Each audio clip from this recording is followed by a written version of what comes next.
Olá pessoal, espero que estejam todos bem. É, Essa semana e na próxima semana eu vou estar dando aula para vocês, a aula de tetrápoda essa semana, a origem dos tetrápodas, e na semana que vem a origem dos anfíbios. Eu sou Leandro Drummond, a Karen deve ter falado que eu iria dar as próximas aulas na última sexta-feira. E nessa aula a gente vai começar a falar sobre os tetrápodas, né? Até agora vocês viram principalmente vertebrados aquáticos na disciplina, né? E realmente até o Siluriano, o Devoniano, existia uma quantidade enorme de vertebrados já, né? Mas todos eles eram aquáticos, eram os placodermes, os osteíctes, né? Os condrictes, né? E no final do Devoniano vai surgir um novo grupo, um filo dos osteíctes vai começar a utilizar cada vez mais o ambiente terrestre. Essa linhagem dos osteídeos que vai chegar no ambiente terrestre são o que a gente chama de tetrápoda atualmente, né? Que é onde nós estamos inseridos. E a gente vai falar um pouquinho sobre esse grupo, sobre o início desse grupo nessa aula. O conteúdo dessa aula, a gente vai falar primeiro quem são os tetrápodas, as principais características dos tetrápodas, né? Como é que os tetrápodas se originaram? Primeiro a gente vai falar dos peixes tetrapodomorfos, que são aqueles peixes que já tinham algumas características de tetrápodas. Depois a gente vai falar sobre os primeiros tetrápodas, né, os tetrápodas basais.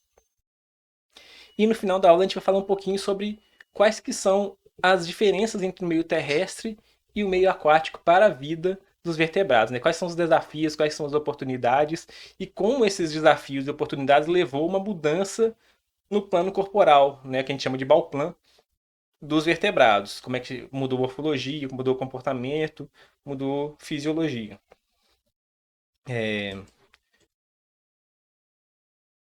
Então, começando, a gente vai relembrar um pouquinho de como das últimas aulas, né?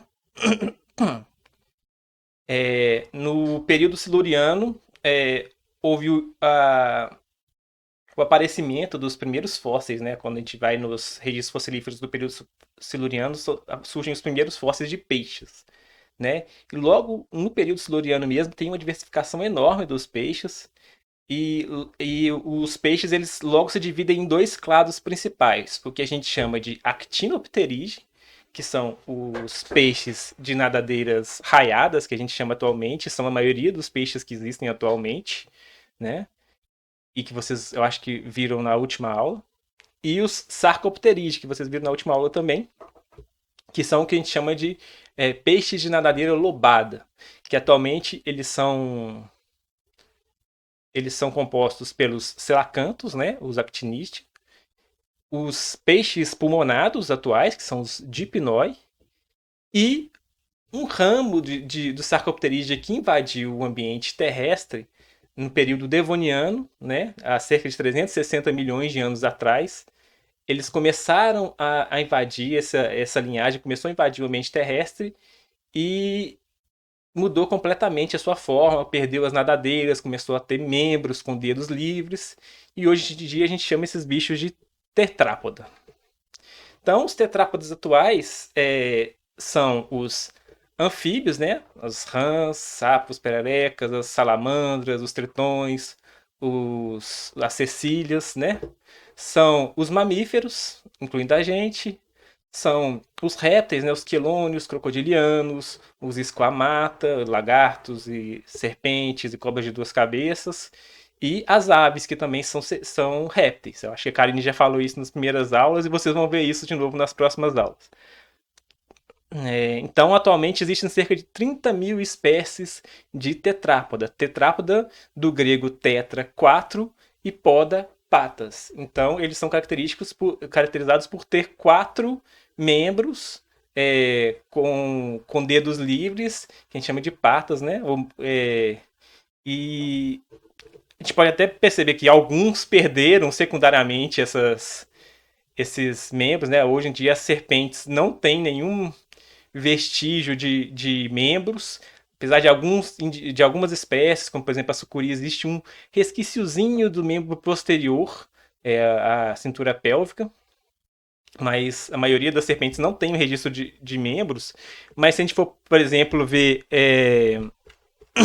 há 110 milhões de anos atrás, a gente já começa a achar, quando a gente vai em bancos de fósseis de 110 milhões de anos atrás, a gente começa a achar serpentes que têm resquícios de patas. Essa aqui é a Tetrapodophyes de Amplectus, que foi achada em bancos fossilíferos de 110 milhões de anos atrás. Já tinha algumas patas bastante reduzidas. Uma coisa interessante é que essa.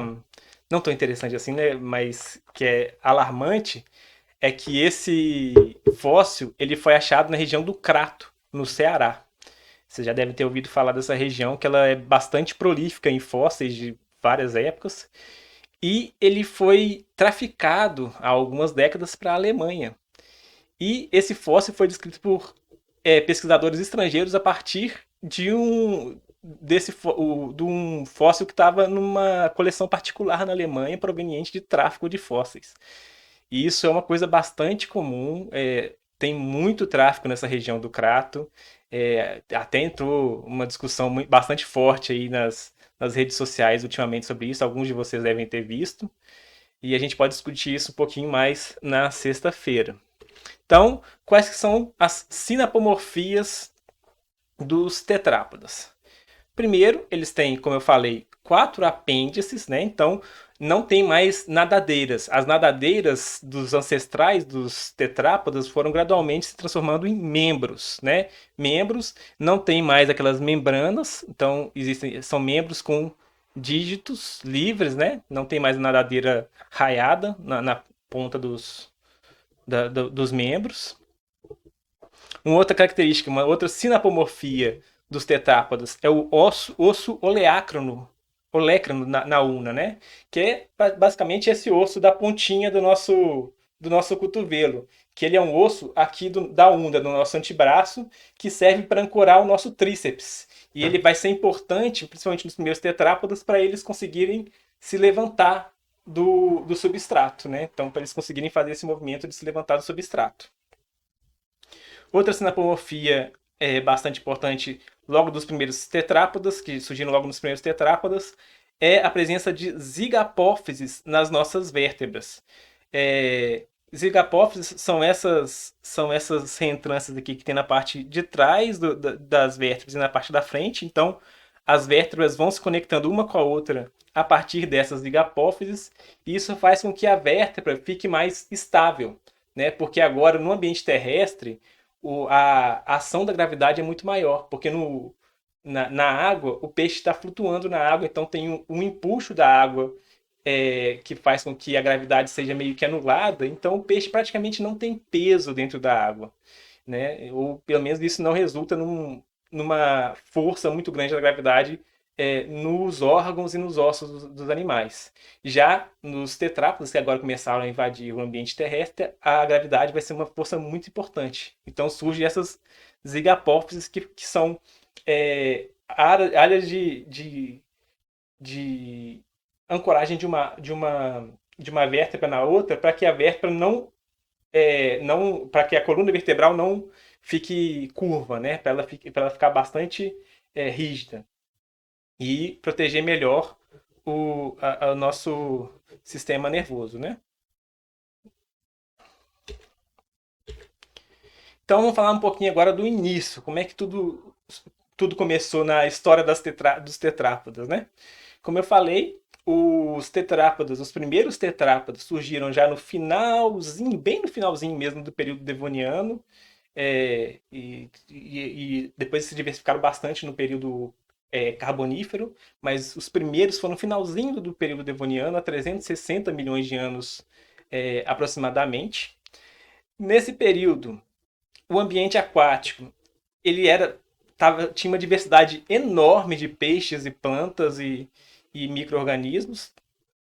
Então ele tinha espaços ecológicos bastante ocupados já, então os peixes tinham bastante competição, tinha pouco espaço para novas características surgirem, né? Tinha predadores bastante especializados, bastante grandes. Isso aqui, por exemplo, é um placoderme que tinha uns 10 metros de comprimento, então tinham predadores bastante vorazes. É, e então era um ambiente com muita competição, muita predação. Ao mesmo tempo, no ambiente terrestre, né, nos continentes, a gente tinha, na verdade, um único continente, que é a Pangeia. Então toda a massa de terra do planeta estava num único continente só. Nesse continente já existia uma diversidade enorme de plantas, então a gente já tinha gimnospermas, já tínhamos pinheiros, samambaias, né? Já tínhamos briófitas, já tínhamos várias linhagens de plantas também que já estão extintas, como umas plantas parecidas com samambaias que davam sementes também. Então já tinham até uma quantidade boa de plantas, já tinham protoflorestas ali, né? E tinham invertebrados também, uma quantidade muito grande de invertebrados, inclusive alguns artrópodes, como por exemplo aracnídeos, os lacraias, né? Uns quilópodas, diplópodas. Então existia bastante espaço, espaços ecológicos vazios, bastante alimento disponível e até agora nenhum tetrápoda utilizava esses recursos. E na região que na época era tropical, hoje em dia os primeiros fósseis de tetrápodas estão sendo encontrados, os tetrápodas do Devoniano são encontrados em depósitos fossilíferos do Canadá, da Groenlândia, Grã-Bretanha, Polônia, que são áreas que hoje são áreas temperadas ou até polares mesmo. Mas na época eles eram áreas que estavam na região equatorial. E eram áreas, as áreas onde esses fósseis são encontrados, eram áreas que na época eram áreas de rios que transbordavam e viravam grandes brejos, né? Como por exemplo o Pantanal é hoje em dia, né? Então eram brejos que tinham bastante mudança no nível da água, vários corpos d'água doces temporários, e esses corpos d'água doces eventualmente eram pobres em oxigênios. E é, o que a gente sabe é que nesses lugares viviam alguns sarcopterídeos, né, algum peixe de nadadeira lobada, que acabou virando, né, ao longo da evolução, o que a gente chamou de tetápada. Né? Uma linhagem desses sarcopterídeos que vivia nesse tipo de ambiente acabou virando os tetrápodes. Hoje em dia, a hipótese mais aceita, quase unânime, é que os primeiros tetrápodes do grupo que a gente chama de Ripidísteas, né? Que era um grupo bastante diverso nessa época.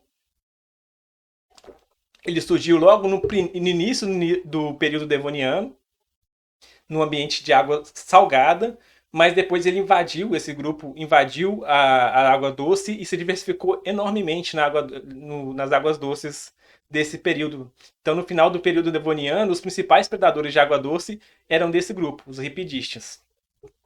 Hoje a gente sabe que os ripidísteas é um complexo de linhagens, né, de várias linhagens. Algumas dessas linhagens estão relacionadas com os atuais peixes pulmonados, né, que são os dipnoi. A linhagem que está relacionada com os peixes pulmonados atuais são os porolepiformes, que são esses organismos aqui. Não sei se vocês lembram da última aula que a Karine mostrou os peixes pulmonados. Todos eles têm essa nadadeira bastante alongada, né? E esses porolepiformes já tinham essas nadadeiras bastante alongadas. Uma das características que ajudou os paleontólogos a verem essa relação desses peixes com os peixes pulmonados atuais, os dipnoi. Agora, outras linhagens, né, que a gente chama de peixes tetrapodomorfas, estão mais relacionadas aos tetrápodos, né, que são, por exemplo, os peixes osteolipidídeos e os epistotegídeos, né? Todos eles eram predadores que viviam em águas mais rasas e eram predadores grandes que chegavam até 2 metros de comprimento. Os primeiros tetrápodes eram relativamente grandes. Então vamos falar um pouquinho de cada um desses grupos. A gente vai ver que esses grupos, os osteolipidídeos são um pouquinho mais basais, têm característica mais de peixe. Os epistotegídeos são um pouquinho mais derivados, têm umas características mais próximas dos primeiros tetrápodas, né? Então, os osteolipidídeos, eles, como eu falei, eles parecem um peixe, ele tem aquele corpo fusiforme, né? Tem nadadeiras bem desenvolvidas, tem uma nadadeira caudal bem parecida com os peixes padrão mesmo, que é uma nadadeira meio mais simétrica. Mas a gente sabe, ou a gente tem indícios de que ele estava relacionado com a linhagem de tetrápoda, por quê? Primeira coisa, os padrões dos ossos, né? Da escutelação da cabeça é bem parecida com o padrão que a gente encontra já nos primeiros tetrápodes. Então é um primeiro indício. Segundo, o dente dele é o dente que a gente chama de dente labirintodonte, que eu acho que a Karine falou na última aula, que são esses dentes que têm um tantão de invaginação na parte externa do dente, né? Então são dentes bastante rugosos, né? E eles são bastante similares aos dentes que existiam nos primeiros tetrápodes. E além disso, o padrão dos ossos da nadadeira dos osteopedídeos é bastante parecido com o padrão que a gente vai ter na mão dos primeiros tetrápodas, né?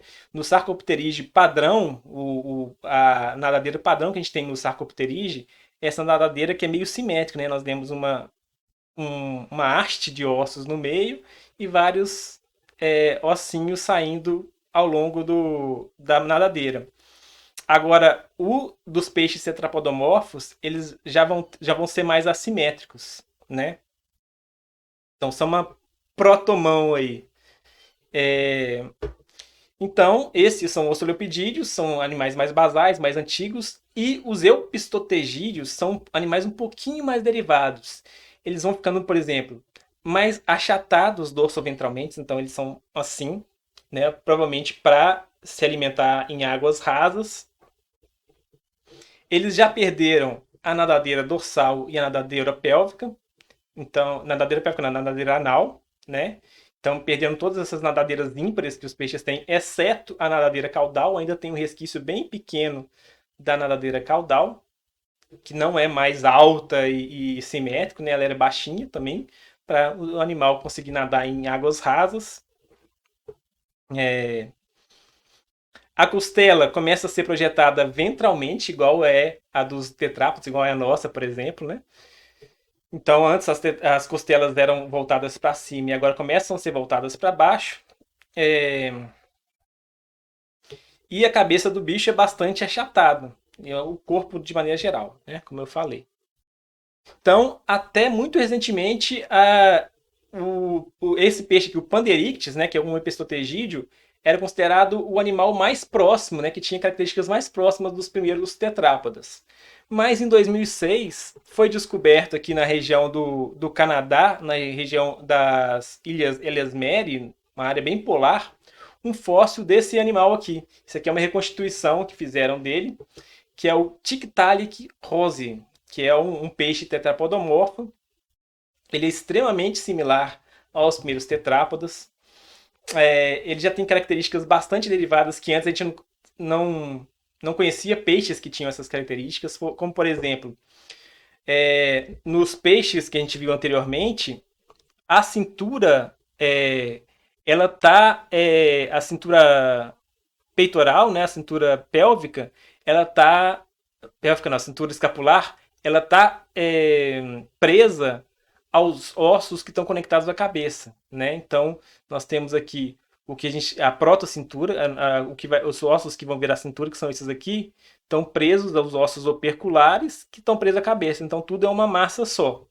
E aqui, a gente já vai ter uma perda desses ossos operculares e a gente vai ter uma cintura separada do crânio. Então, o animal já tem um protopescoço, ele já consegue mexer a cabeça lateralmente e dorsalmente, mas de maneira mais fácil, que é uma coisa que a gente achava que até então a gente achava que só os tetrápodas tinham, né? Além disso, a cintura escapular do bicho, ele era bastante robusta já, então suportava já o peso do bicho. A gente um indício de que eles conseguiam se erguer é, na, nas, no ambiente terrestre, provavelmente, pelo menos de, em períodos breves de tempo, e ele tinha uma articulação aqui, que é o nosso alto cotovelo, né? Entre esse osso que é o húmero, e os ossinhos da mão e do braço. Então ele tinha um protocotovelo que não se dobrava tanto quanto o nosso, mas já se dobrava um pouquinho e ajudava ele a empurrar, se empurrar primeiro na parte rasa e provavelmente também em ambientes terrestres. Esse vídeo aqui é bem legal, é um vídeo da BBC que mostra como é que é a vida desses bichos. Tiktaalik heavy-duty fin still helped it to swim. But if it hit the shallows, the bones and joints would help to push itself up and punt around. But this new limb didn't just help mobility in the water.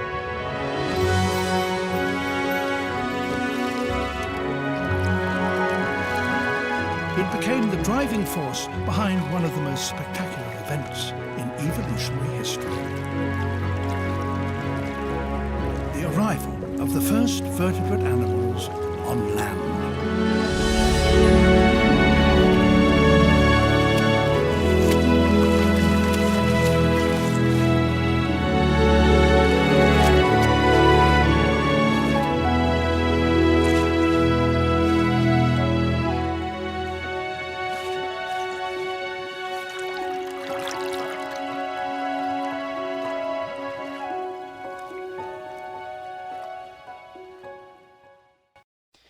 E pouco tempo depois surgiram os primeiros tetrápodes, como eu falei, há cerca de 360 milhões de anos atrás. Agora, ao contrário do Tiktaalik, que ainda tem um resquício de membrana bem pequenininho nas nadadeiras, né? Os primeiros tetrápodas, eles já têm membros sem nadadeira completamente e tem os dedos livres, já dedos bem formados, né? A cintura pélvica, ela está fundida já com a coluna, né, vertebral. E a cintura escapular, ela também está bastante aderida à cintura, à coluna vertebral, só que aí é mais por músculos, né? E ela não são conexões ósseas como a cintura pélvica, que é o que tem até hoje. A gente tem a cintura pélvica conectada, nossa coluna, e a cintura escapular não. Por isso que a gente consegue fazer esse movimento, né? Então a gente já vê que são animais um pouquinho mais preparados para o ambiente terrestre. Tem já cinturas bastante que conseguem se apoiar mais, conseguem manter o peso do corpo melhor. Tem membros sem nadadeira, então são indícios de que cada vez mais eles estão conseguindo ficar mais tempo no ambiente terrestre.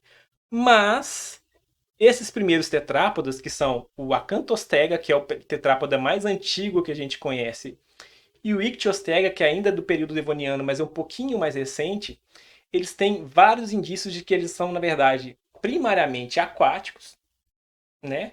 E que eles só faziam algumas incursões no ambiente terrestre, provavelmente para alimentar ou para passar de uma poça para outra, que nem o Tiktaalik fazia. Quais que são esses indícios de que esses animais eram primariamente aquáticos? Primeiro, eles tinham um sistema de linhas laterais, igual os peixes, né? Então, e esse sistema de linhas laterais, como são cílios que conseguem fazer com que o peixe ou os primeiros tetrápodos consigam sentir vibrações na água, elas não funcionam no ambiente terrestre. Então, o fato de ter sistema com linhas laterais significa que eles eram primariamente aquáticos. Além disso, eles ainda tinham algumas nadadeiras com raios nas caudas. Então, eles tinham patas livres de nadadeiras, mas a cauda ainda tinha alguns resquícios de nadadeira. E a gente vê alguns padrões nos ossos da cintura do bicho que mostram que eles já tinham ainda tinham a retenção de arcos branquiais sustentando brânquias internas. Então, os primeiros tetrápodas, apesar que já tinham pulmões bem desenvolvidos, assim como os ripidíceos tinham, os peixes ripidíceos, os tetrapaudomorfas tinham pulmões, os primeiros tetrápodas também tinham pulmões desenvolvidos, né? Que depois vão ser a principal forma de respiração dos tetrápodas, mas ainda retinham uma brânquia para respirar no ambiente aquático. Então, os primeiros tetrápodas eram mais adaptados para viver por mais tempo no ambiente terrestre, né? Eram um pouquinho mais associados ao ambiente terrestre, mas ainda eram essencialmente animais aquáticos. E a gente vê que os primeiros tetrápodes eram mais aquáticos, os acantostegas eram mais aquáticos que os ictiostegas. Como é que a gente sabe isso? Primeiro, os acantostegas, os primeiros peixes, eles não conseguiam dobrar muito o cotovelo. Então, a mão dele era sempre, tanto a mão quanto o pé eram voltados para trás. O que para o animal aquático é interessante para poder fazer a propulsão, empurrar a água e aí ir para frente, né? Mas para o ambiente terrestre não é tão interessante. No ambiente terrestre a gente precisa que a nossa mão vá para frente para a gente conseguir se movimentar. Tanto é que tem alguns. O sapo-piba, por exemplo, que é um sapo bastante aquático de hoje em dia. Se a gente coloca ele no ambiente terrestre, ele começa a chutar para trás, porque a pata dele é voltada para trás, e não anda. Então, esse fato de que o cotovelo do animal não dobra e a pata sempre fica para trás é um indício bem forte de que ele era muito aquático.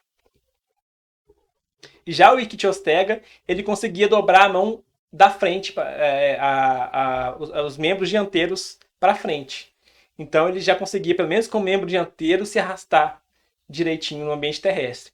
Alguns acreditam que eles eram predadores de emboscada que nem os crocodilos atualmente. Eles ficavam no ambiente raso e aí, quando tinha uma presa, eles remavam forte com a cauda e com a pata e aí eles iam para o ambiente terrestre, aterrissavam com a pata da frente e pegavam o animal, né? Então, todos os primeiros tetrápodos, até milhões de anos para frente, todos eram predadores. Foi muito tarde na evolução dos tetrápodes que começaram a surgir herbívoros. Tanto é que esses crânios achatados deles eram adaptações para conseguir se alimentar no ambiente terrestre. Depois a gente vai falar sobre isso. Além disso, o Acantostega ele tinha os zigapófises, né, que é aquelas conexões entre as vértebras bastante fracas, enquanto o Ichthyostega tinha conexões mais fortes entre as vértebras, indicando que ele ia um pouquinho mais para o ambiente terrestre. As conexões entre a cintura pélvica e as costelas as vértebras sacrais eram bastante fracas no Acantostega e eram bastante fortes no Ichthyostega. A nadadeira caudal era bastante grande, né, no Acantostega e era pequenininho no Ichthyostega, então tudo indica que o Acantostega era bastante aquático, o Ichthyostega era bastante aquático também, mas menos do que o Acantostega, já fazia incursões ao ambiente terrestre com maior frequência. Uma coisa interessante é que o Acantostega tinha 8 dedos, os Ichthyostega tinham 7 dedos. Esses primeiros tetrápodes do Devoniano tinham todos muitos dedos. Mas a partir do Carbonífero, todos os tetrápodes passam a ter, como regra, 5 dedos. Né? Algumas linhagens foram perdendo dedos depois, né? Como por exemplo, os sapos hoje em dia eles têm 5 dedos na perna e apenas 4 dedos na mão. Os cavalos, eles só têm o dedo do meio, né? Eles estão o tempo todo dando dedo pra gente, né? Ele só tem o dedo do meio, ele inclusive anda com a unha do dedo do meio, né? E são os ungulígrados, né? Mas como regra geral, os primeiros tetrápodes tinham 5 dedos na mão, os primeiros tetrápodes mais derivados, né, do carbonífero, tinham 5 dedos na mão e 5 dedos no pé. E esses primeiros tetrápodes do Devoniano, né? Eles tinham 8 dedos de 8 até 5 dedos na pata. Variava bastante. Então, como eu falei, os primeiros tetrápodos surgiram aqui no Devoniano, mas ao longo do Carbonífero houve uma explosão enorme de número de linhagens dos tetrápodos. Aí começou a diversificação.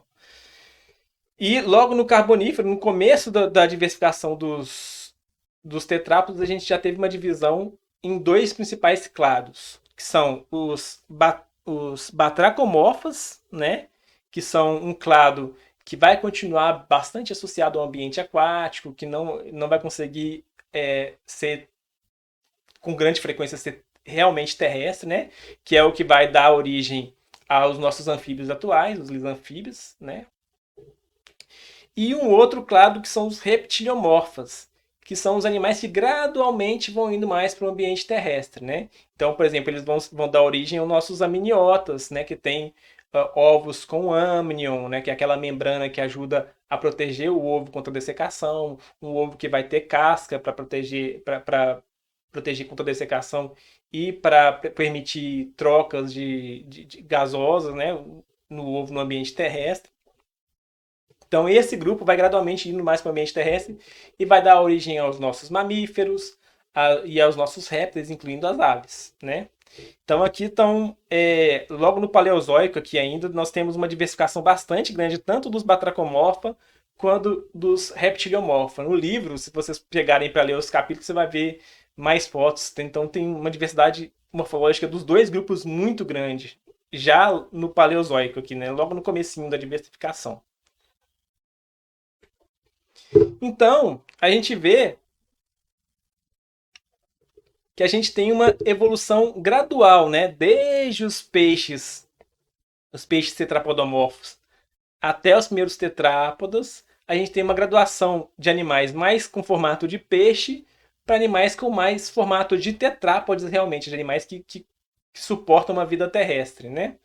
E essa mudança de forma é suportada por um registro fóssil que é bastante completo já e cada vez tem ficado mais completo, né? Por exemplo, o Ichthyostega e o Acanthostega, que são os primeiros tetrápodes, eles foram descobertos na década de 30. E ficaram 40 anos sem descobrir novos tetrápodes. E aí nos últimos 40 anos, 40, 50 anos, começaram a descobrir uma quantidade enorme de tetrápodas do Devoniano, de primeiros tetrápodas, que ajudou muito a gente a entender como é que foi a evolução desse grupo, né? Inclusive esse animal aqui, que é o Tulerpeton, que é um animal que ainda estava no Devoniano, mas era um animal muito mais terrestre, já tinha é, patas mais que conseguiam flexionar melhor, que conseguiam ir para frente. Então, um animal bem mais terrestre, logo no começo da diversificação dos tetrápodes, né? Então, essa diversificação, essa invasão do ambiente terrestre pelos tetrápodes levou a uma grande quantidade de ganhos evolutivos de apomorfias ligado a essa invasão de um ambiente que é fisicamente, quimicamente completamente diferente do ambiente aquático, né? Então, esse meio terrestre, ele levou a alguns desafios para a sobrevivência e algumas oportunidades também para a sobrevivência desses animais. Por exemplo, como eu falei logo no começo da aula, a força da gravidade é bastante importante no ambiente terrestre, né? No ambiente aquático, a gente tem a água suportando o peso dos bichos, então e anulando o efeito da gravidade, né, que é o empuxo. E esse efeito não existe no ambiente terrestre. Tanto é que o polvo lá é aquele bicho todo redondinho, bonitinho dentro da água, e quando ele sai da água ele vira uma plastra que vai rastejando nos costões rochosos, né? E tudo isso é efeito da gravidade que puxa o corpo para trás. Então os primeiros tetrápodes eles vão ter que ter várias adaptações que eu vou falar mais para frente para eles evitarem esse efeito da gravidade ou para eles suportarem esse efeito da gravidade, né? Além disso, o ar tem menos densidade do que a água. Então isso vai fazer com que eles tenham que mudar vários aspectos da história de vida. A forma de se movimentar vai ser diferente, a forma de respirar vai ser diferente, a forma de obter alimento vai ser diferente, né? O ar tem mais oxigênio que o ambiente aquático, no ambiente terrestre, né? Então,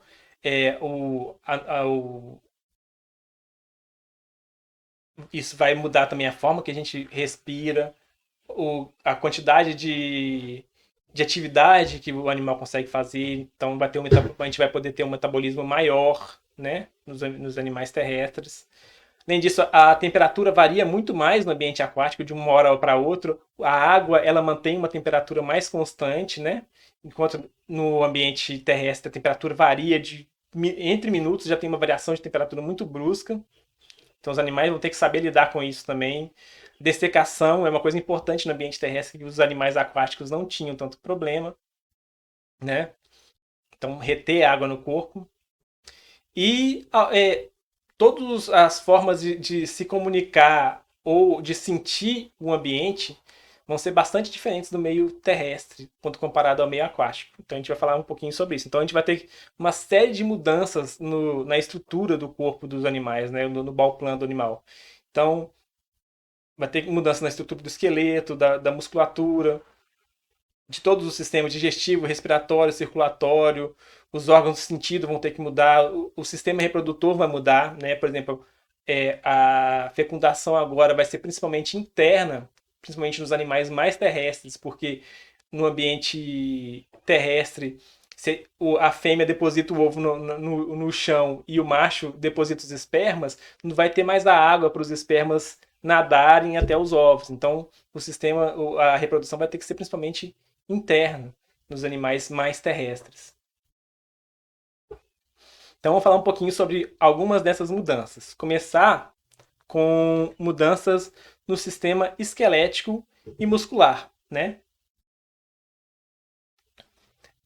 Então, os músculos, tanto o músculo quanto o esqueleto vai ter que ser mais robusto e mais complexo.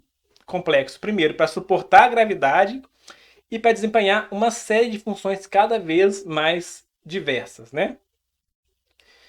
Vamos falar um pouquinho sobre isso. Vamos falar da movimentação primeiro, né? Como é que era a movimentação nos peixes? Em geral, a movimentação, os peixes eles fazem esse movimento simples sinusoidal, que é esse tipo de movimento aqui, né?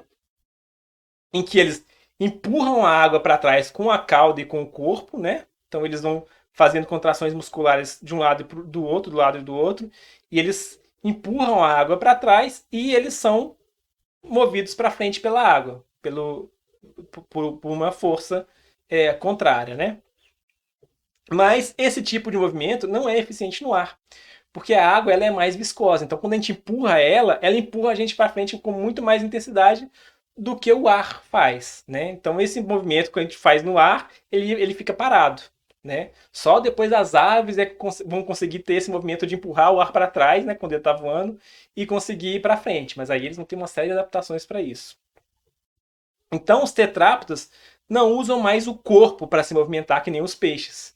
Eles têm que começar a usar a pata. Então, eles começam a usar os membros para se movimentar. Então, para poder fazer uma força no solo, né? E conseguir ir para frente por causa do atrito com o solo.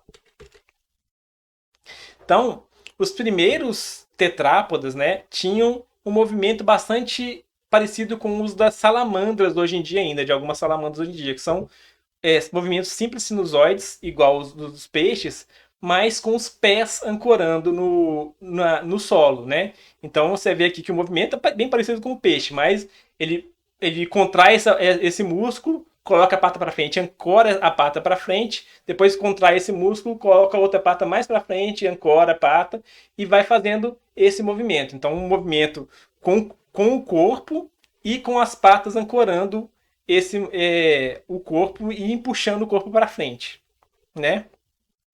Mas é um tipo de movimento que ele é pouco eficiente. A gente vê as salamandras hoje em dia, elas não são animais muito velozes, que despende uma quantidade de energia razoável, bastante grande, e ao mesmo tempo ela atrapalha um pouco a respiração, porque quando a gente faz essa contração do corpo, a gente está evitando que os pulmões inflam muito, né? Então a gente faz assim e esse pulmão começa a esvaziar um pouco. Se a gente faz assim, esse pulmão esvazia um pouco. Então ele meio que atrapalha um pouquinho a respiração, esse tipo de movimento. Então, nos amniotas mais avançados, cada vez mais o corpo vai ficando imóvel e quem mexe são os membros, né?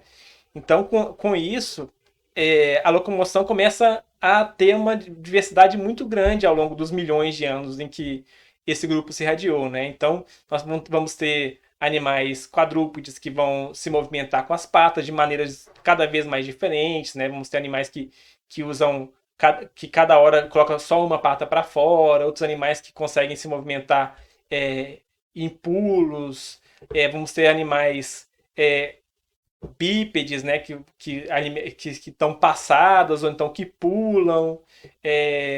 Vamos ter animais que vão começar a voar, usar as patas dianteiras para poder alçar voo. Nós vamos ter animais que vão perder completamente as patas de novo e vão se movimentar movimentos ondulatórios de novo. Vamos ter animais que vão para o ambiente aquático novamente, e aí eles vão começar a usar o corpo de novo também para se movimentar, mas agora não mais assim, e sim assim, né? Então vão fazer movimentos de cima para baixo, né? Que nem os golfinhos e as baleias fazem. Então, com isso, vai ter uma diversificação muito grande no movimento, mas bastante diferente dos peixes na maioria das vezes. Então, falando de ganhos e de mudanças nos esqueletos apendiculares, por causa da gravidade, dessa força da gravidade que faz com que todo o peso do corpo vai ter que ser suportado pelos apêndices, né, pelos membros, os ossos dos apêndices vão tender a ficar cada vez mais rígidos, né, tanto para suportar o peso quanto para suportar os impactos na hora que o animal está se movimentando. Então nós vamos ter um osso que é composto por uma membrana externa bastante compacta, bastante densa, né, que dá uma resistência muito grande, apesar do interior ser bastante esponjoso, né, para ter a medula, que é onde são criadas nossas células do sangue.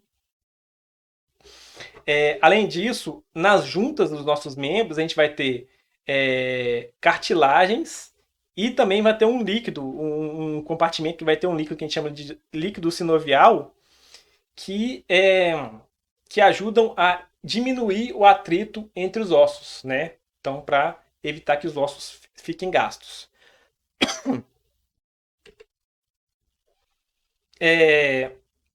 Um aspecto interessante que a gente tem que pensar quando vendo que os animais, alguns grupos tenderam a ficar muito grandes dentro dos tetrápodes, né, que nos elefantes e tal, é que o peso eles aumentam muito mais do que o tamanho. Então, quando o animal dobra de tamanho, ele aumenta o peso em 8 vezes, né? Então, o animal grande, eles precisam de ossos muito mais robustos para suportar o peso.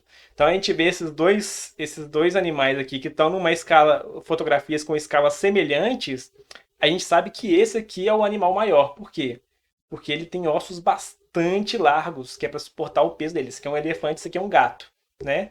E além disso, os animais grandes, eles tendem a ter os membros menos flexionados, tá vendo? Ó, o gato, ele tem um membro bastante flexionado aqui, ó. Aqui é o fêmur, aqui é a tíbula e a fíbula. E com isso, só essa parte aqui, ó, do pé é que está suportando o peso do corpo inteiro. Já os elefantes, a perna tende a ser mais reta, né? Então, essa parte toda do elefante está suportando o peso dele. Então isso ajuda a suportar o peso, mas diminui um pouquinho a velocidade dele.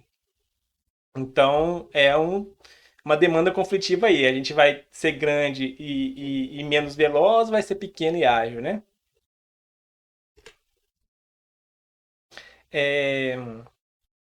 Mais apomorfias no sistema pendicular. Primeiro, existe a perda das nadadeiras medianas, né? Que nem eu falei, as nadadeiras dorsais, a nadadeira anal dos peixes vão ser perdidas, porque essas nadadeiras elas servem para o animal, quando está nadando, não rodarem, né? Então eles dão uma estabilidade para o animal. Isso no ambiente terrestre não serve para nada. Mas é interessante que alguns tetrápodes que voltaram para o ambiente terrestre, como por exemplo os golfinhos ou os ictiossauros, que foi um grupo de réptil que voltou para o ambiente aquático também, eles desenvolveram independentemente algumas nadadeiras dorsais, né, para ajudar essa estabilização. Isso é bastante interessante.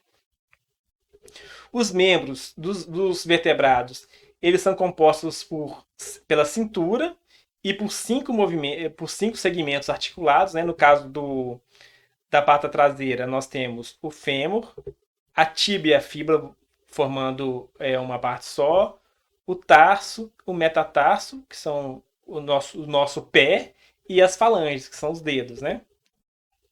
E na cintura, na parte anterior, nós temos a cintura, o húmero, a una, o rádio, o carpo e o metacarpo, que é a nossa mão, e as falanges, né? Então nós temos esses 5 segmentos que eles são bastante articulados, que eles possibilitam uma série de movimentos diferentes que vão possibilitar que as patas sejam usadas de maneiras bastante diversas ao longo da evolução, ao longo da diversificação dos tetrápodes.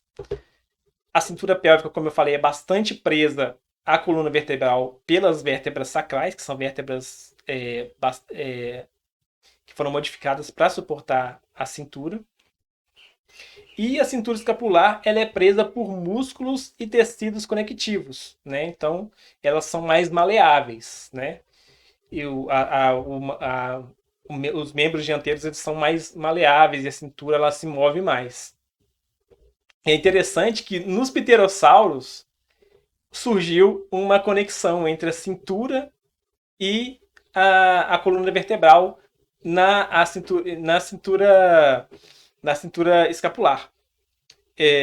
Por quê? Porque os pterossauros eles muitas vezes eles pousavam com a pata da frente, então eles precisavam ter uma pata da frente bastante forte que aguentasse esses impactos. Falar um pouquinho sobre o esqueleto axial, então, dos tetrápoda. O esqueleto axial é o esqueleto do corpo, cauda e o crânio, né? Então, nesse esqueleto, as vértebras, elas têm que ter muito mais robustas e se flexionarem um pouco com o efeito da gravidade. Então, porque elas têm uma função muito forte de sustentação do corpo, né? Então ela aguenta o peso de toda a carne e órgãos que estão aqui embaixo, né? Então, para ela não se curvar para baixo, a gente vai ter, por exemplo, zigapófises, né? Que são aquelas conexões entre os ossos que eu falei, entre as vértebras que eu falei no começo. Ela vai ter alguns processos alares que vão se conectar, um esbarrar no outro, caso a coluna se dobre muito e vão evitar que ela continue dobrando e acabe causando injúria para o animal.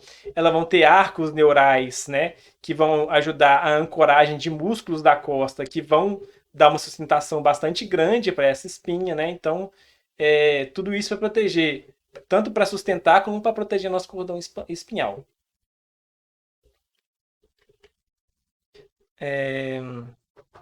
Deixa eu ver aqui. Além disso, a coluna ela é dividida em regiões com diferentes características de vértebras para possibilitar uma maior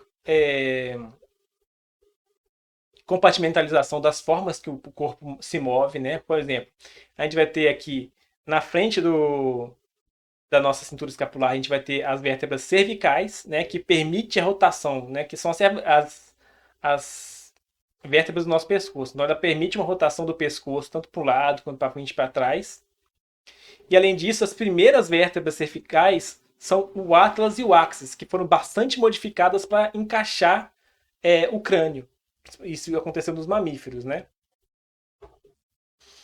Nós temos as vértebras do tronco, que são vértebras que possuem...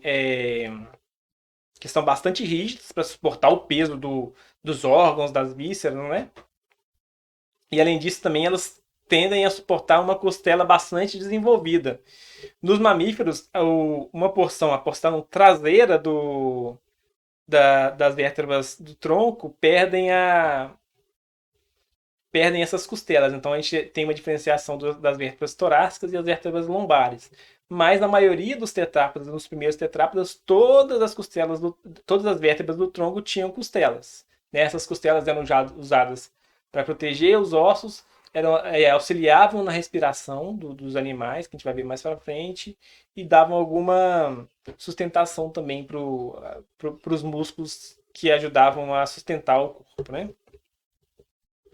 Nós temos as vértebras sacrais, que elas têm uma articulação com a cintura pélvica e ajudam a suportar o peso do animal, né? Tem maior sustentação por causa dessa conexão. E nós temos as vértebras caudais, que são vértebras bastante simples, que precisam suportar só o peso da cauda, então elas podem ser mais simples e mais móveis, né? Nós vamos ter uma mudança bastante grande na musculatura dos animais também, né? Os peixes têm uma musculatura bastante simples, né? Que é aquela musculatura só bastante desenvolvida no corpo para ele fazer aquele movimento, né? Para poder nadar. Mas é uma musculatura bastante simples quando a gente compara com a musculatura dos tetrápodes, né? As musculaturas dos apêndices dos peixes são extremamente simplificadas, os tetrápodes vão ser musculaturas bastante desenvolvidas e bastante complexas para eles fazerem os movimentos. Além disso, a musculatura axial vai ter novas funções. Antes ela usava só para movimentação. Agora ele vai ser usado para movimentação também, principalmente nos primeiros tetrápodes, que tem aquele movimento da salamandra, mas também vão ter função de sustentação do peso do corpo, né, das vísceras contra a gravidade e ajudar na postura do animal. E também vão ter um auxílio na respiração, né? Então, aqui está uma seção, né, como se a gente tivesse partido o peixe no meio. Então, nós temos uma musculatura bastante simples. E no vertebrado, né, nos tetrápodas, a gente tem uma musculatura bastante complexa, né? Então, nós temos o esqueleto epaxial, né, que são os músculos dorsais, que vão ajudar a sustentar as vértebras, mas também vão ter uma função bastante forte para respiração na maioria dos tetrápodes, né, nos amniotas, né, nos mamíferos, aves e répteis. A inspiração e a expiração é grandemente feita pelos músculos das costas, por esses músculos das costas. No caso dos mamíferos, nós temos o diafragma também, que ajudam mais ainda. No caso dos anfíbios atuais, a expiração, soltar o ar, é feito pelos músculos do ventre, esses músculos aqui, hipaxiais, e a inspiração dos anfíbios ela é feita por músculos da boca. Então ele meio que bombeia o ar para dentro do pulmão com a boca e depois ele expira com esses músculos hipaxiais aqui. Nos peixes pulmonados, o que acontecia? Tinha também bombeamento do oxigênio pela boca, que nem os anfíbios, e a expiração acontecia porque o animal entrava dentro d'água e a própria pressão da água fazia com que o animal expirasse, né? E um ganho evolutivo também, uma estrutura que surgiu nos tetrápodas foi o rectus abdominis, que foi esse músculo aqui de baixo, que é o nosso músculo do tutanquinho, né? Que ele ajuda na postura do animal, ele ajuda a suportar o peso do corpo para o animal não ficar arqueado aqui, né, para baixo. A alimentação também teve que mudar bastante, né, quando os tetrápodes foram para o ambiente terrestre. Primeira coisa que aconteceu foi a perda da alimentação por sucção, que é meio que padrão para os peixes, né? Então os peixes eles fazem esse movimento aqui, então eles expandem de repente a, a boca, né? Todo a área da boca expande muito rápido e com isso tem uma pressão negativa e a água entra rapidamente para dentro da boca, trazendo o alimento, né? E aí o alimento vai direto para a garganta do bicho, ó, vai direto para a garganta do bicho. E o animal deglute esse alimento. Mas isso não funciona no ar, porque o ar não é tão viscoso quanto a água. Então o animal ia sugar o alimento e o alimento ia continuar no mesmo lugar, né? Então com isso os tetrápodas que foram para o ambiente terrestre tiveram que capturar diretamente o alimento. Então os primeiros tetrápodas tinham crânios alongados e planos e a presença de pescoços que faziam com que provavelmente eles se alimentassem como os crocodilos se alimentam hoje, né? Então eles saíam da água, pegavam a presa com a boca mesmo e levavam ela para dentro da água. Além disso, os tetrápodes eles possuem uma língua que é bastante desenvolvida. Os peixes têm uma língua óssea bem pequenininha e os tetrápodes têm uma língua grande e bastante musculosa que é ancorada no osso ióideo, que antes fazia parte das barras branquiais, né? E agora eles usam ele serve para poder ancorar a nossa língua. E essa língua vai ser usada para ajudar a levar o alimento que a gente capturou com a boca, né, que os tetrápodes capturam com a boca, para a nossa garganta. Porque antes a água levava direto o alimento para a nossa garganta. E agora a gente precisa ter uma língua musculosa para manusear esse alimento e levar para a garganta. E aí depois alguns animais começaram a usar inclusive essa língua mais musculosa, esse aparato iódio, para capturar os animais fora do corpo, né? Que nem os camaleões fazem hoje em dia, os anfíbios fazem também, né? Outra apomorfia na alimentação, uma mudança que a gente teve que ter para se alimentar, foi a criação de glândulas salivares, né? As glândulas salivares servem porque a gente agora está no ambiente terrestre, então a gente precisa lubrificar nosso alimento para ele ajudar ele a deglutir ele. E além disso, nossa saliva tem algumas enzimas que começam a digestão, que ajudam na digestão. A musculatura que antes servia para ajudar na movimentação das brânquias, agora servem para ajudar na alimentação. A maioria dessa musculatura é perdida ao longo da evolução, mas alguns são modificados para ajudar, por exemplo, a gente a abrir e fechar a boca, ou para a gente deglutir o alimento. Então, alguns são modificados para outras funções. E uma coisa interessante, um músculo interessante é os músculos elevadores branquiais dos peixes, que eles, na evolução dos tetrápodes, viravam um trapézio, que são esse músculo das costas aqui. Que eles são, por causa disso, por causa dessa origem nos arcos branquiais, eles são diretamente inervados pelo cérebro e não pela nossa coluna, como a maioria dos nossos músculos aqui do tórax.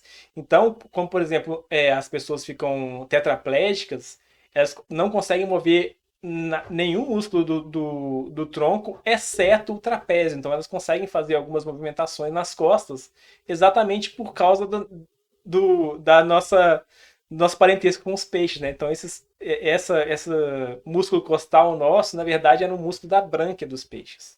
É bastante interessante. Houveram mudanças também no sistema respiratório, porque antes, nos animais aquáticos, as brânquias são as principais formas de obtenção de oxigênio, de troca gasosa. As brânquias têm aqueles filamentos branquiais, né? Tem vários, a Karine mostrou, acho que na última aula. Mas esses filamentos branquiais, quando sai da água e a gravidade age, esses filamentos eles colabam um com o outro. E acaba que a superfície que tinha para troca gasosa não tem mais, só tem uma superfície bem menor. Então as brânquias não são muito eficientes no ar. E com isso, os pulmões que os peixes tetrapomorfos já tinham vão ficando cada vez mais importantes para a respiração. Inicialmente, nos primeiros tetrápodes e até hoje nos anfíbios, esses pulmões são bastante simples, são praticamente sacos ocos, né, que são usados para a troca gasosa, porque os anfíbios também eles têm uma respiração cutânea bastante forte, que complementam a troca gasosa. E nos outros tetrápodes, nos tetrápodes amniotas, vão ficando cada vez mais complexos os pulmões para aumentar a eficiência dessa troca gasosa, né? E nos mamíferos, por exemplo, a gente tem lá a traqueia toda cheia de ossículos e anéis, né? E nós temos brônquios, bronquíolos, né? Então, vai ficando cada vez mais complexo e mais eficiente o pulmão ao longo da evolução. O sistema circulatório também muda por causa de mudanças corporais para a vida na Terra.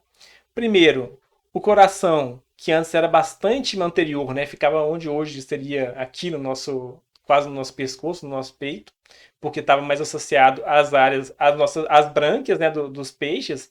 Ele migra para uma porção mais posterior com o tempo, porque agora a gente vai desenvolver o pescoço, a gente vai ter o pulmão mais como fonte principal de oxigênio, então o coração vai ficando cada vez mais posterior. Além disso, como a gente está no ambiente terrestre, em que a gravidade é muito importante, o sangue tende a ser puxado para baixo.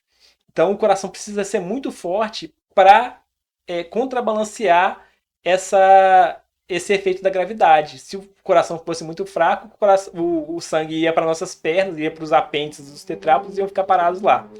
Então o coração é muito forte, bombeia muito forte e como consequência a pressão sanguínea nos tetrápodos é muito maior do que nos peixes, né?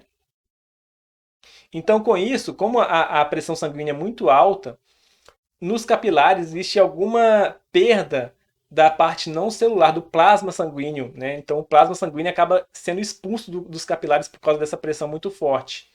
E com o tempo foi surgindo um sistema linfático bastante desenvolvido nos tetrápodos. O sistema linfático vai pegar esse fluido, esse plasma que acaba saindo das veias, né, dos nossos capilares, e eles vão bombear esse plasma de volta para, que agora a gente chama de linfa, de volta para o nosso sistema circulatório.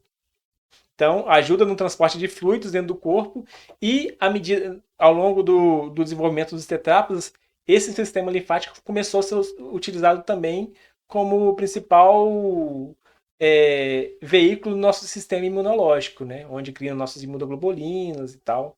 Então, é um sistema que, com o tempo, vai ficando cada vez mais importante e assumindo novas funções também. Os peixes ossos têm um sistema linfático, mas ele é bem básico, assim, é bem menos desenvolvido do que nos animais terrestres, nos tetrápodos. Além disso, nós temos um sistema circulatório mais complexo nos tetrápodos, né? Mais complexo entre aspas, porque a circulação branquial é bastante complexa também, mas é um sistema circulatório diferente. Por quê? O coração agora tem 2 átrios e um ventrículo inicialmente, depois vai ter 2 ventrículos, e tem uma circulação dupla, sem seios venosos e sem cônios arteriosos, né? O que são os seios venosos e cônios arteriosos? O coração dos peixes ele tem 4 câmaras, uma atrás da outra. Seria o seio venoso, o átrio, o ventrículo e um cônio arterioso. Os tetrápodos vão perder esse seio venoso e vão perder o cônio arterioso. Eles vão virar tubinhos, na verdade, né? Vão virar veias e artérias. E vão ficar só com o átrio e o ventrículo, e o átrio vai se dividir. No peixe, chega o sangue sem oxigênio, né, dos tecidos. Aí ele é bombeado pelo coração, vai para a brânquia, fica oxigenada e vai para o corpo inteiro, oxigena o corpo inteiro e volta depois de novo. Então nós temos uma circulação única, né? Agora, nos tetrápodas nós vamos ter uma circulação dupla. O sangue sem oxigênio chega no coração, no átrio direito, é bombeado no ventrículo, vai para o pulmão, depois volta para o coração. Então o sangue vai 2 vezes em cada ciclo para o coração. Agora o coração oxigenado vai para o átrio esquerdo, é bombeado pelo ventrículo e vai para o corpo. Então nós temos uma circulação dupla agora.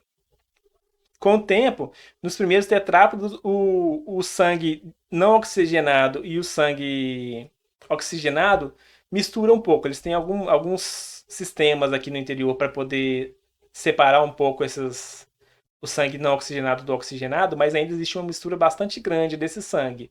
Agora, ao longo da evolução dos tetrápodos, nas aves, nos mamíferos, vai tendo uma separação cada vez maior dos ventrículos, e aí nos mamíferos nós temos já 2 ventrículos bem delimitados. O sistema sensorial também tem que mudar bastante para a vida no ambiente aquático.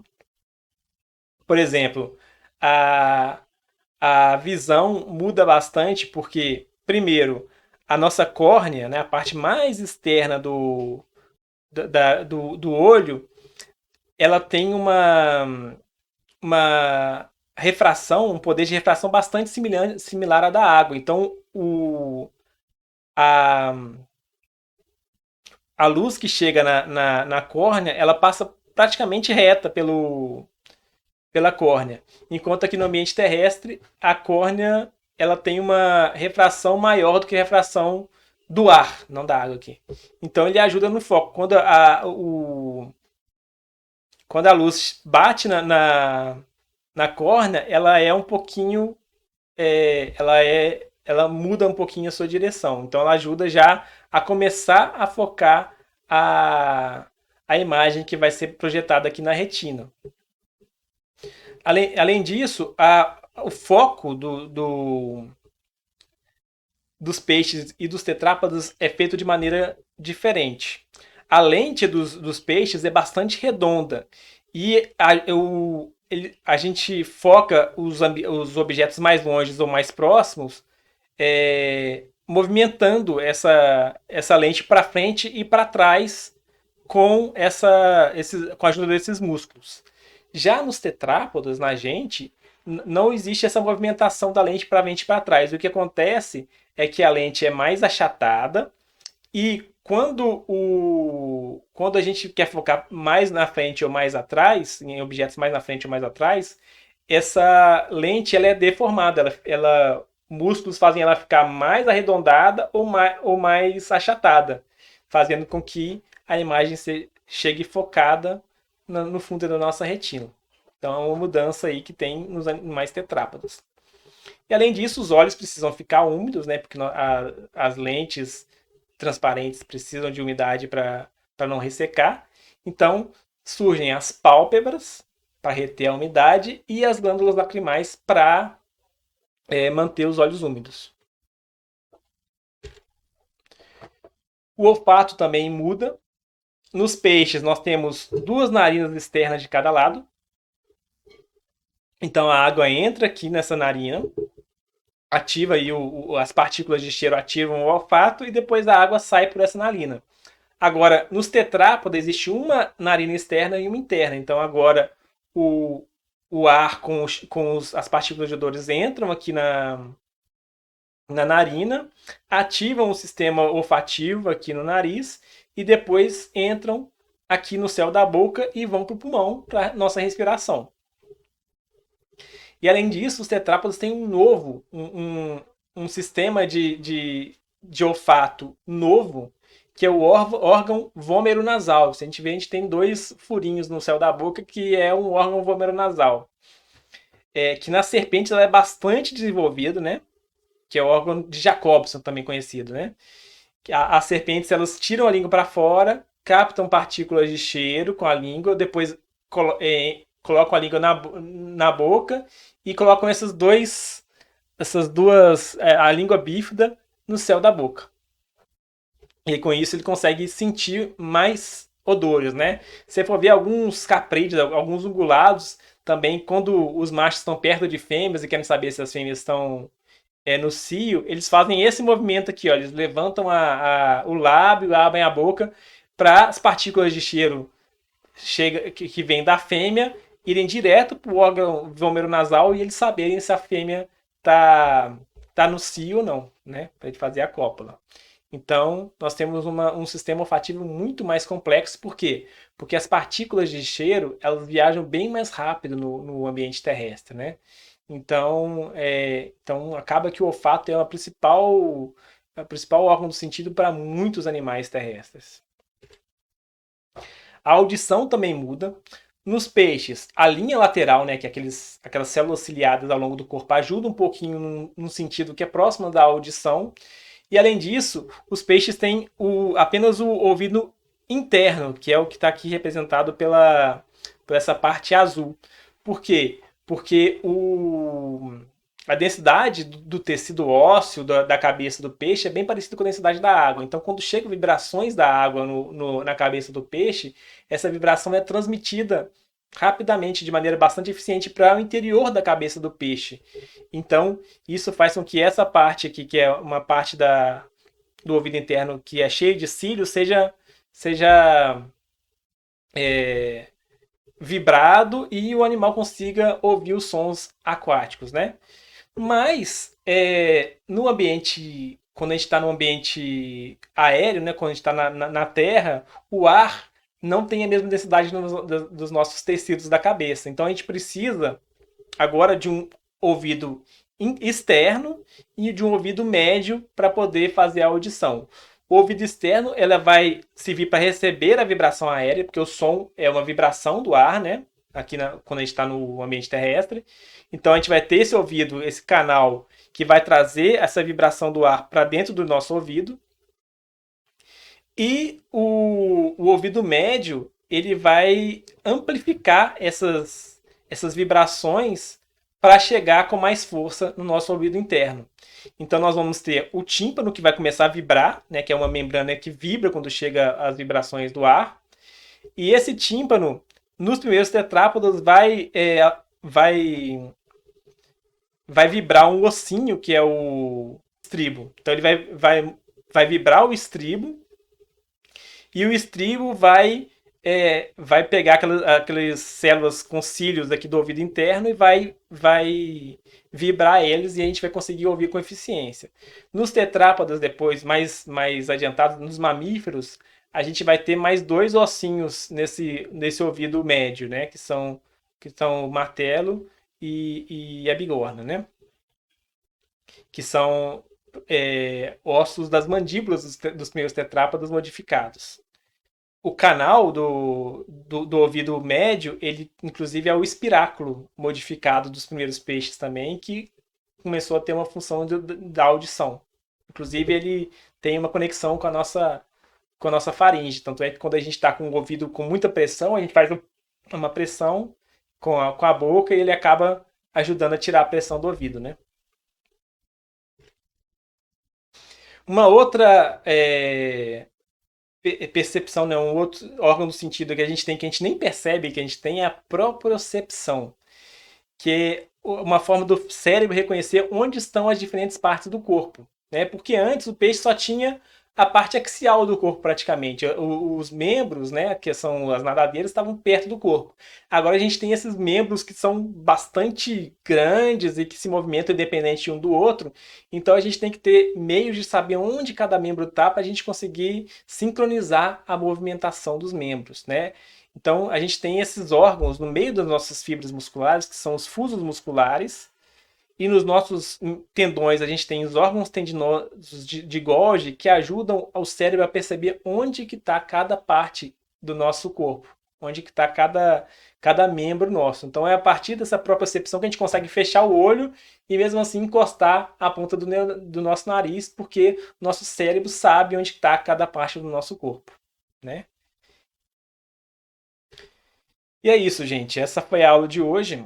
Eu usei para fazer essa aula, principalmente o livro do Pug, o Vida dos Vertebrados, a 10ª edição de 2019. As edições anteriores também são bastante bons esses capítulos, dá para estudar por eles. Eu usei o capítulo 8, que fala sobre radiação e diversidade de osteites, e fala sobre os primeiros peixes que tinham características de tetrápodos, os peixes tetrapodomorfos. Usei o capítulo 10, que fala exatamente da origem e radiação dos tetrápodos. E usei o capítulo 12, que fala sobre os desafios para se viver na Terra e as modificações corporais que os tetrápodos tiveram. Inclusive, nesse capítulo 2 tem uma parte que eu não coloquei na aula, que é uma parte sobre controle de temperatura nos tetrápodos e a retenção de umidade nos tetrápodos, que é uma parte bastante legal, que vale a pena vocês lerem para a gente discutir na sexta-feira, qualquer dúvida que vocês tiverem. Beleza? Então, até a próxima sexta-feira.